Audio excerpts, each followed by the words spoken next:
Hello everyone. आज की इस वीडियो में हम क्लास 12 की इंग्लिश की विस्टास बुक का चैप्टर 1 कवर करेंगे। Name of the chapter is the third level, written by Jack Finney. Now we will cover this chapter in parts, so here we will have part 1 of the chapter. And before starting with the story, I give you an introduction. The third level refers to an imaginary level. Level means a floor. This imaginary level exists on a railway station. New York में एक railway station है grand central. उसके दो floors हैं, दो levels हैं। But हमारे narrator को ऐसा लगता है कि उसका एक थर्ड फ्लोर भी है, थर्ड लेवल भी एग्जिस्ट करता है।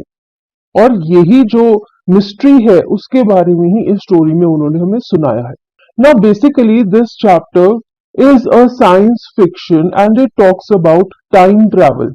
What is time travel? बहुत सारी हॉलीवुड और बॉलीवुड की मूवीज में भी हमने टाइम ट्रैवल देखा है। उसमें क्या होता है, हमारे जो कैरेक्टर्स हैं वो कुछ साल पास्ट में या फ्यूचर में ट्रैवल करके चले जाते हैं। सो इस स्टोरी में भी हम ऐसे ही टाइम ट्रैवल देखते हैं, जब हमारे नरेटर भी पास्ट में चले जाते हैं in the year 1894 and he reaches Galesburg. काफी सिंपल स्टोरी है, कुछ ज्यादा डिफिकल्ट नहीं है। सिर्फ एक चीज जो इम्पोर्टेंट है, अगर आप इसे समझ लेंगे तो आप इस चैप्टर को बहुत आसानी से समझ सकते हैं। वो एक चीज क्या है? वो यही है टाइम ट्रैवल। तो आपने जैसे मूवीज देखी हैं, Avengers Endgame, Back to the Future, ऐसे और भी बहुत सारी मूवीज हैं जिनमें टाइम ट्रैवल के बारे में हमें दिखाया है। आप कुछ मूवीज भी देख सकते हैं ताकि आप इस कॉन्सेप्ट को इजीली समझ सकें। तो अगर आप इस कॉन्सेप्ट को समझ जाएंगे then this chapter will not be difficult for you. आपने प्रीवियस क्लासेस में भी टाइम ट्रैवल के साइंस फिक्शन की बहुत सारी स्टोरीज पढ़ी हैं, ये भी ऐसी एक स्टोरी है। तो इसमें हमारे जो मेन कैरेक्टर हैं चार्ली, एक उनका फ्रेंड है सैम जो साइकेट्रिस्ट है, उनका डॉक्टर भी है, और चार्ली की वाइफ है लुइसा। तो चलिए let us start with this chapter. The presidents of the New York Central and the New York, New Haven and Hartford railroads will swear on a stack of timetables that there are only two. अब ये क्या है? New York Central, New Haven, Hartford railroads, ये सब railway station है।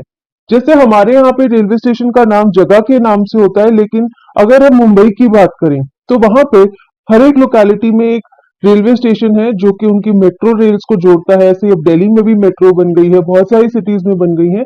तो हर एक locality का अलग से रेलवे स्टेशन होता है। ऐसे ही यहाँ पर ये जो सब रेलवे स्टेशन के नाम हैं, ये उस लोकेलिटी के नाम पर रखे हुए हैं। Stack means a pile. जैसे आप यहाँ देख सकते हैं एक ढेरी बनी हुई है कागज की, दिस इज अ स्टैक। तो यहाँ पर हमारे राइटर कहते हैं कि New York Central, New York, New Haven, Hartford, इन सभी रेल रोड्स के जो प्रेसिडेंट्स हैं वो टाइम टेबल्स की जो ढेरी है, टाइम टेबल्स वो टाइम टेबल शेड्यूल होता है कि ट्रेन के आने जाने का क्या टाइम है, अराइवल डिपार्चर का जो टाइम टेबल है, उसकी पाई के ऊपर भी वो कसम खा सकते हैं कि सिर्फ दो ही एग्जिस्ट करते हैं। क्या दो एग्जिस्ट करते हैं? दो फ्लोर्स एग्जिस्ट करते हैं ग्रैंड सेंट्रल स्टेशन के, जैसा मैंने आपको पहले भी बताया था। But I say there are three because I been on the third level of the Grand Central Station. Narrator कहते हैं कि मैं कहूंगा कि तीन लेवल्स हैं, तीन फ्लोर्स हैं, क्योंकि वो थर्ड लेवल पर भी गए हुए हैं। क्लैरिटी के लिए मैंने ये इमेज भी लगाई है। अब जितने भी रेलवे स्टेशन ये होते हैं, यहाँ पे सबवे चलती हैं जो कि अंडरग्राउंड रेलवेज होती हैं। तो अगर हम इसे ग्राउंड फ्लोर मान लें तो ये हो जाएगा फर्स्ट फ्लोर, ये हो जाएगा सेकेंड लेवल और ये हो जाएगा थर्ड लेवल। तो हमारे नरेटर क्या कह रहे हैं कि उनका ये मानना है कि ग्रैंड सेंट्रल रेलवे स्टेशन का थर्ड लेवल भी एग्जिस्ट करता है क्योंकि वो वहां पर गए हुए हैं। Yes, I've taken the obvious step. I talked to a psychiatrist friend of mine among others. Obvious means something which is natural, जो कि स्वाभाविक है, होना ही है। वो कहते हैं कि मैंने अपने साइकेट्रिस्ट फ्रेंड से भी इसके बारे में बात की। साइकेट्रिस्ट क्या है? एक ऐसा डॉक्टर जो हमारे ब्रेन की वर्किंग और हमारे साइकोलॉजिकल प्रॉब्लम्स के साथ डील करता है। अब राइटर को जब ऐसा लगा कि उन्हें थर्ड लेवल भी देखा है जो कि एक्चुअली एग्जिस्ट नहीं करता, तो उन्होंने अपने साइकेट्रिस्ट फ्रेंड से इसके बारे में डिस्कस किया। I told him about the third level at Grand Central Station and he said it was a waking dream wish fulfillment. Waking dream wish fulfillment means that in reality we may see something that is not there, but we wish it to happen and we want it to exist. इसका क्या मतलब हुआ कि reality में कोई चीज exist नहीं करती, लेकिन हमारी ये ख्वाहिश है कि वो एग्जिस्ट करे। हम चाहते हैं कि वो प्रेजेंट हो। उसे कहते हैं वेकिंग ड्रीम विश फुलफिलमेंट, यानी कि जागते हुए आप अपने सपने की पूर्ति करना चाहते हैं। आपका जो सपना है आप चाहते हैं कि वो रियलिटी बन जाए। तो राइटर के साइकेट्रिस्ट फ्रेंड ने कहा कि जो वो कहते हैं कि उन्होंने थर्ड लेवल देखा है ग्रैंड सेंट्रल स्टेशन का, वो उनका एक ऐसा सपना है जिसे वो सच करना चाहते हैं। इसलिए उनकी इमेजिनेशन इतनी स्ट्रांग हो गई है और वो ये सोच रहे हैं कि सच में ये लेवल एग्जिस्ट करता है। He said I was unhappy. Further psychiatrist Charlie को कहता है कि वो नाखुश है अपनी जिंदगी से, तभी वो ऐसी चीजें ड्रीम कर रहा है और उनके सच होने के बारे में सोच रहा है। That made my wife kind of mad, but he explained that he meant the modern world is full of insecurity, fear, war, worry, and all the rest of it, and that I just want to escape. जब Charlie ने अपनी wife को बताया कि psychiatrist ने कहा कि वो अनहैप्पी हैं, तो उनकी वाइफ को गुस्सा आ गया। इस चीज को उनके साइकेट्रिस्ट ने फर्दर एक्सप्लेन किया कि जो मॉडर्न वर्ल्ड है उसमें बहुत ज्यादा इनसिक्योरिटीज हैं, डर है, लड़ाई झगड़े चल रहे हैं, सब चिंता में डूबे रहते हैं और इस वजह से सब लोग बहुत परेशान हैं, डिस्टर्ब है, and everyone wants to escape out of this real life. That is why वो ऐसे ड्रीम्स देखते हैं और उनकी पूर्ति करना चाहते हैं। Well, who doesn't? Everybody I know wants to escape, but they don't wander down into any third level at Grand Central Station. Charlie ने कहा कि कौन नहीं एस्केप करना चाहता। सब अपनी लाइफ से दुखी हैं, सब बहुत ज्यादा सैड है, अनहैप्पी हैं, सब एस्केप करना चाहते हैं, लेकिन इसका मतलब ये नहीं है कि सभी लोग ऐसा इमेजिन कर रहे हैं कि वो ग्रैंड सेंट्रल स्टेशन के थर्ड लेवल पर जाकर आए हैं। तो चार्ली के साथ ही ऐसा क्यों हो रहा है? But that's the reason he said and my friends all agreed. लेकिन फिर भी साइकेट्रिस्ट ने कहा कि यही रीजन है तुम्हारी ये इमेजिनेशन का, और नरेटर के सभी फ्रेंड्स भी इस बात से एग्री कर रहे थे। Everything points to it, they claimed. उन्होंने कहा कि तुम्हारे जितने भी सिम्टम्स हैं वो इसी तरफ इशारा कर रहे हैं कि तुम अनहैप्पी हो और तुम अपनी रियल लाइफ से एस्केप करना चाहते हो। माई stamp collecting for example, that's a temporary refuse from reality. Refuge means something that provides a temporary shelter. जैसे कि फॉर एग्जाम्पल आप बाहर जाते हैं, बारिश होने लग जाती है, तो आप एक पेड़ के नीचे खड़े हो जाते हैं अपने आप को बारिश से प्रोटेक्ट करने के लिए। So the tree is a temporary refuge for you. Similarly यहाँ पर राइटर कहते हैं कि वो स्टैम्प्स कलेक्ट करते थे, तो ये जो उनकी हॉबी थी वो भी उनकी रियल लाइफ से एक टेम्पररी रिफ्यूज था, क्योंकि जब वो ये हॉबी में बिजी हो जाते थे तो वो अपनी जिंदगी की परेशानियों को भूल जाते थे। Well, maybe, but my grandfather didn't need any refuge from reality. Things were pretty nice and peaceful in his day, from all I hear, and he started my collection. अब नरेटर कहते हैं कि उनके ग्रैंडफादर ने stamp collecting का ये जो hobby है ये शुरू किया था। तब वो ये हॉबी अपनी रियलिटी से भागने के लिए नहीं करते थे।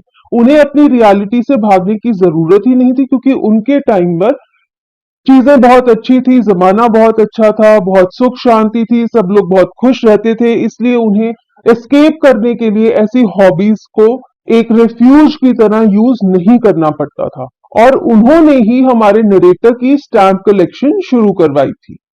It's a nice collection too, blocks of 4 of practically every US issue, first day covers and so on. अब राइटर कहते हैं कि उनकी स्टैम्प कलेक्शन बहुत अच्छी है, उसमें हर तरह की चार चार स्टैम्प्स हैं, हर यूएस इशू की चार चार स्टैम्प्स है। यूएस इशू मीन्स जो भी स्टैम्प इशू होती है in the United states of America, तो हर तरह की स्टैम्प की चार चार ब्लॉक्स, चार चार तस्वीरें उन्होंने रखी हुई हैं, और उन्होंने फर्स्ट डे कवर्स भी रखे हुए हैं। फर्स्ट डे कवर्स क्या है ये हमें स्टोरी में आगे चलकर पता चलेगा, लेकिन तब तक आप कितने ज्यादा क्यूरियस ना रहें तो मैं आपको बता देती हूँ। कोई भी स्टैंप, न्यू स्टैंप जब रिलीज होती है, उसके रिलीज वाले दिन की डेट ऑफ रिलीज पर उस स्टैंप को एक एनवेलप के ऊपर चिपकाया जाता है और उसे पोस्ट किया जाता है। पोस्ट करके व्यक्ति अपने ही एड्रेस पर उसे भेज देता है, क्योंकि वो उस एनवेलप को कलेक्ट करना चाहता है। वो एनवेलप है फर्स्ट डे कवर, क्योंकि उसके ऊपर जो स्टैंप है वो उसी डेट की है जिस डेट पर वो स्टैंप रिलीज हुई है। तो जो पोस्टल स्टैंप है और जो स्टैंप का रिलीज डेट है वो सेम है। उस एनवेलप को कहते हैं first day cover. President Roosevelt collected stamps too, you know. So President Roosevelt was a president of United States of America और वो भी stamps collect किया करते थे। Anyway, here's what happened at Grand Central. तो अब राइटर वापस से ग्रैंड सेंट्रल स्टेशन के हादसे के ऊपर आ जाते हैं। One night last summer I worked late at the office. तो पिछली गर्मियों की बात है, वो देर रात तक ऑफिस में काम कर रहे थे। I was in a hurry to get uptown to my apartment, so I decided to take the subway from Grand Central because it's faster than the bus. अब वो जल्दी में थे, वो अपने अपार्टमेंट पहुंचना चाहते थे, इसलिए उन्होंने डिसाइड किया कि वो ग्रैंड सेंट्रल स्टेशन से सबवे ले लेंगे, अंडरग्राउंड ट्रेन ले लेंगे, क्योंकि वो बस से ज्यादा तेज होती है। Now, I don't know why this should have happened to me. अब अचानक से उनके साथ कुछ होता है। I'm just an ordinary guy named Charlie, 31 years old, and I was wearing a tan gabardine suit and a straw hat with a fancy band. अब writer कहते हैं कि पता नहीं ये मेरे साथ क्यों हुआ। मैं एक ऑर्डिनरी सा आदमी हूँ, मेरा नाम है चार्ली, मैं 31 ईयर्स का हूँ। मैंने एक टैन कलर का, टैन एक कलर है, लाइट ब्राउन कलर होता है, टैन कलर का गाबरडाइन सूट पहना हुआ था। Gabardine is a kind of fabric. तो गाबरडाइन से बना हुआ सूट पहना हुआ था उन्होंने, और सिर पे उन्होंने स्ट्रॉ से बनी हुई एक हैट पहनी हुई थी, और उसका जो बैंड था वो बहुत ही फैंसी था। तो ये राइटर की डिस्क्रिप्शन है जब उनके साथ ये इंसिडेंट होता है। I passed a dozen men who look just like me. तो कहते हैं कि मेरे आसपास बहुत सारे और भी आदमी थे जो दिखने में बिल्कुल मेरे जैसे ही थे। And I wasn't trying to escape from anything, I just wanted to get home to Louisa my wife. फिर वो कहते हैं कि इस समय मैं किसी चीज से भागने की कोशिश नहीं कर रहा था, मैं सिर्फ अपने घर जाना चाहता था, अपनी वाइफ के पास। I turned into Grand Central from Vanderbilt Avenue and went down the steps to the first level, where you take trains like the 20th century. तो वो कहते हैं कि मैं ग्रैंड सेंट्रल स्टेशन में घुसा। किस डायरेक्शन से घुसा? वैंडरबिल्ट एवेन्यू से घुसा। वैंडरबिल्ट एवेन्यू एक पर्टिकुलर एंट्रेंस होगा ग्रैंड सेंट्रल स्टेशन का। तो हो सकता है ग्रैंड सेंट्रल स्टेशन के बहुत सारे एंट्रेंसेस होंगे, उनमें से एक है वैंडरबिल्ट एवेन्यू, जहां से हमारे नरेटर इस स्टेशन में घुसे। फिर वो सीढ़ियां उतर के फर्स्ट लेवल पर गए। जैसे कि ये अंडरग्राउंड रेलवे स्टेशन है, तो वो स्टेप्स उतर कर नीचे गए फर्स्ट लेवल पर, और वो वहां पहुंच गए जहां से 20th सेंचुरी नाम की जो ट्रेन है वो चलती है। तो अगर किसी ने 20th सेंचुरी ट्रेन में ट्रैवल करना है, वो वहां से ही उस ट्रेन को पकड़ता है। Then I walked down another flight to the second level where the suburban trains leave from, ducked into an arched doorway heading for the subway and got lost. That's easy to do. Ducked means नीचे की तरफ झुक जाना। जब आप अपने सिर को आगे नीचे की तरफ झुका लेते हैं in order to avoid hitting into something, in order to get in order to avoid being hit by someone. तो राइटर कहते हैं कि फिर वो सेकेंड लेवल पर चले गए, एक और स्टेप ऑफ स्टेयर्स उतर कर वो सेकेंड लेवल पर चले गए। वहां से सबअर्बन ट्रेन्स चलती हैं, और एक आर्क डोरवे था। आर्क क्या होती है? दरवाजा, जिसके ऊपर ऐसी आर्क की शेप बनी होती है।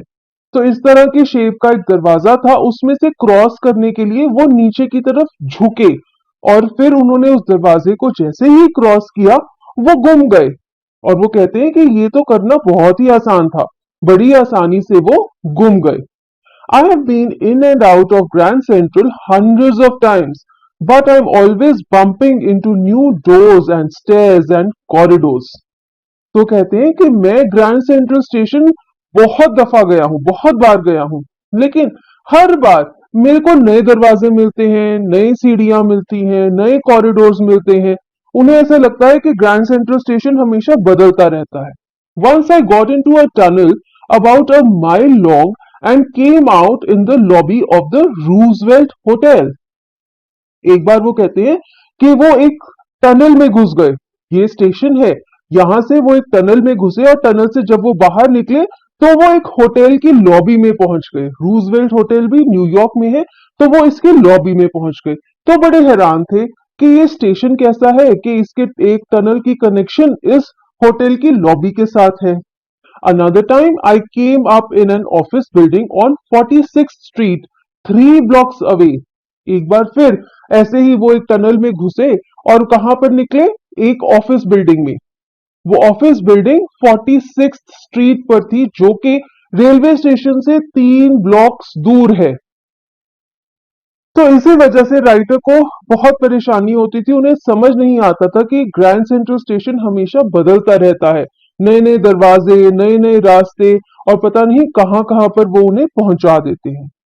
Sometimes I think Grand Central is growing like a tree, pushing out new corridors and staircases like roots. अब यहाँ पे आप ये इमेज देखिए, बहुत ही इंटरेस्टिंग इमेज है। ये आपकी बुक से ही ली गई है। राइटर कहते हैं मुझे ऐसा लगता है कि ग्रैंड सेंट्रल स्टेशन एक पेड़ की तरह है, उसमें से नए नए कॉरिडोर्स और नए नए रास्ते निकलते रहते हैं। जैसे एक पेड़ की जड़ें उगती रहती है ना, लंबी होती रहती हैं, इधर उधर उनकी डायरेक्शन भी चेंज होती रहती है जैसे जैसे वो ग्रो करती हैं। इसी तरह से ग्रैंड सेंट्रल स्टेशन का भी जो रास्ता है वो चेंज होता रहता है और उसमें से नए नए कॉरिडोर्स और स्टेयरकेसेस और दरवाजे निकलते रहते हैं। There's probably a long tunnel that nobody knows about, feeling its way under the city right now, on its way to Times Square and maybe another to Central Park. अब ये सारी जगहें न्यूयॉर्क में अलग अलग लोकेशंस हैं। Time square, central park, ये दोनों बहुत ही फेमस लोकेशंस हैं न्यूयॉर्क में। तो अब यहाँ पे वो क्या कहते हैं? वो कहते हैं कि हो सकता है, प्रोबेबली भी बहुत हाई चांस है कि ऐसा हो सकता है कि एट प्रेजेंट मींस अभी ये जो ग्रैंड सेंट्रल स्टेशन है इसकी और भी जड़ें ग्रो कर रही हैं और बहुत सारे नए टनल्स बन रहे हैं और वो कहाँ की तरफ जा रही हैं? हो सकता है एक टनल टाइम स्क्वायर की तरफ जा रहा है और एक और टनल सेंट्रल पार्क की तरफ जा रहा है। तो हो सकता है कल को जब हमारे राइटर एक टनल में घुसे तो वो कहां बाहर निकलेंगे? टाइम स्क्वायर में। हो सकता है एक और टनल में घुसे तो कहां निकलेंगे? सेंट्रल पार्क में।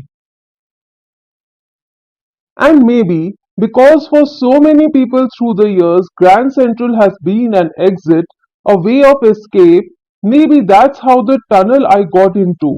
But I never told my psychiatrist friend about that idea.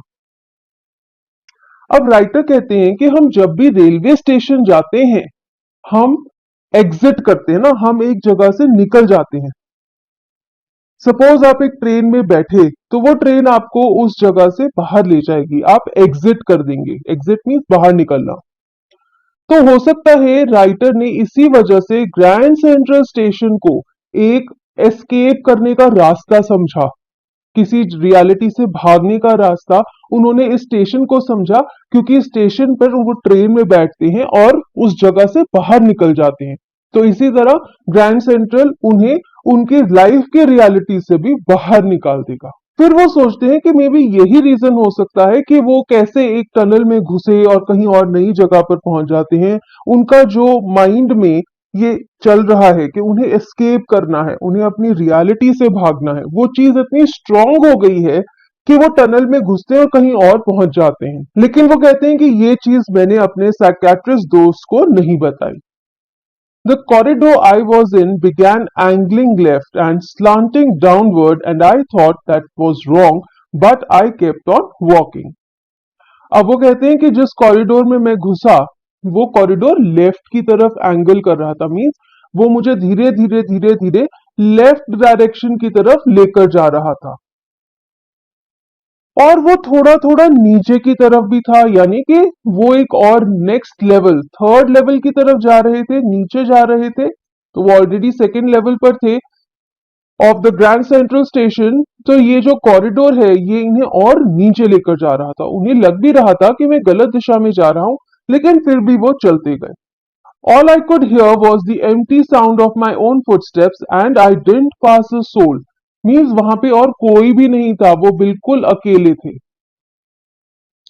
उन्हें सिर्फ अपने पैरों की आवाज सुनाई दे रही थी और वहां पे कोई भी नहीं था। Then I heard that sort of hollow roar ahead that means open space and people talking. अब वो इस टनल में चलते जा रहे थे, चलते जा रहे थे, बिल्कुल सुनसान था। अचानक से उन्हें ऐसा लगा कि सामने बाहर आगे जाकर खुला एरिया है, उन्हें वहां पर लोगों की आवाजें सुनाई दे रही। The tunnel turned sharp left. I went down a short flight of stairs and came out on the third level at Grand Central Station. अब टनल अचानक से लेफ्ट ओर मुड़ा और थोड़ी सी सीढ़ियां आई। Short flight of stairs means there was a small number of steps. थोड़ी सी स्टेप्स थे जिन्हें वो उतरे और वो कहां पहुंच गए? ग्रैंड सेंट्रल स्टेशन के थर्ड लेवल पर। For just a moment, I thought I was back on the second level, but I saw the room was smaller, there were fewer ticket windows, and the train gates, and the information booth in the center was wood and old looking. कुछ पलों के लिए तो narrator को ऐसा लगा कि वापस सेकंड लेवल पर पहुंच गए हैं, क्योंकि सेकंड लेवल और थर्ड लेवल दिखने में काफी सिमिलर थे। लेकिन थोड़ी देर बाद जब उन्होंने ध्यान से देखा तो उन्होंने क्या रियलाइज किया कि वो लेवल का कमरा छोटा था साइज में। वहां पे टिकट विंडोज और ट्रेन गेट्स भी कम थे। सेकंड लेवल के कंपैरिजन में वहां पर टिकट विंडोज और ट्रेन गेट्स कम थे। जो इंफॉर्मेशन बूथ था वो भी लकड़ी का बना हुआ था और ओल्ड लुकिंग था, मींस जैसे पुराने जमाने में इंफॉर्मेशन बूथ हुआ करते थे वो वैसा था। And the man in the booth wore a green eye shade and long black sleeve protectors. Booth में जो व्यक्ति बैठा हुआ था, जो टिकट बेचता है, वो दिखने में कैसा था? उसने हरे रंग के आई शेड्स यानी कि ऐसे आई ग्लासेस पहने हुए थे हरे रंग के, और उसने लॉन्ग ब्लैक स्लीव प्रोटेक्टर्स पहने हुए थे। इस इमेज में देखिए इस व्यक्ति ने ये जो ब्लैक कलर का फैब्रिक पहना हुआ है अपनी बाहों के ऊपर, ये क्या है? ये स्लीव प्रोटेक्टर है। बाहों को प्रोटेक्ट करने के लिए ये उसने पहना हुआ है। तो इस तरह के ब्लैक कलर के स्लीव प्रोटेक्टर्स इस टिकट सेलर ने भी पहने हुए थे। The lights were dim and sort of flickering. Then I saw why. They were open flame gas lights. वहां पे जो लाइट्स थी, थर्ड लेवल पे जो लाइट्स थी वो भी अलग थी। वो थोड़ी डिम थी, इतनी ब्राइट नहीं थी। And they were flickering. Flickering means they were unstable. Means वो जो लाइट है वो एक तरह की नहीं थी, वो बार बार हिल रही थी। ऐसा क्यों था? क्योंकि ये लाइट थी ओपन फ्लेम गैस लाइट्स। ये भी ओल्डन टाइम में हुआ करती थी, पुराने जमाने में इस तरह की लाइट्स हुआ करती थी, बल्ब्स नहीं होते थे। ऐसे फ्लेम जगाकर, जैसे हम कैंडल्स जगाते हैं, मशाल जगाते हैं, उस तरह की लाइट थी। So with this we have come to an end of part 1 of this chapter. We'll continue the story in second part. Thank